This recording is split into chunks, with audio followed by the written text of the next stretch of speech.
शाळेतून आल्याच्या नंतर त्याला असं सरप्राईज दिलं आणि तो खूप खुश झाला. तो उड्या मारतच येत आणि सरप्राईज बघायला लागला. सरप्राईज काय होतं ते तुम्हाला सांगते.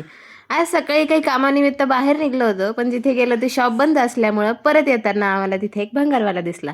भंगारवाल्याकडं सायकलचे चाक होते विकायला. त्याच्याकडून बार्गेनिंग करून आम्ही ₹20 एक चाक घेऊन आलो. कारण की जुन्या सायकलचं चाक असं काहीसं फुटलेलं होतं आणि रोज म्हणायचा, "बाबा मला सायकलचं चाक रिपेअर करून द्या, बाबा मला सायकलचं चाक रिपेअर करून द्या."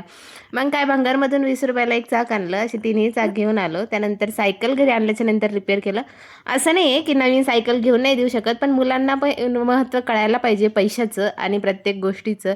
टाकाऊपासून टिकाऊ वस्तू कशा तयार करायच्या हे सुद्धा त्यांच्या लक्षात यायला पाहिजे. म्हणून आम्ही होईल तेवढं दुरुस्त करून रियूज करण्याचा प्रयत्न करतो आणि त्यालाही तेच शिकवतो. त्यानंतर सायकल रिपेअर केली. शाळेतून आल्याच्यानंतर तो असा सायकल खेळून खूप खुश झाला आणि त्यालाही खूप छान वाटलं. त्यानंतर त्या सायकलचं आम्ही हे हेडलाईटसुद्धा काढून आणलं होतं.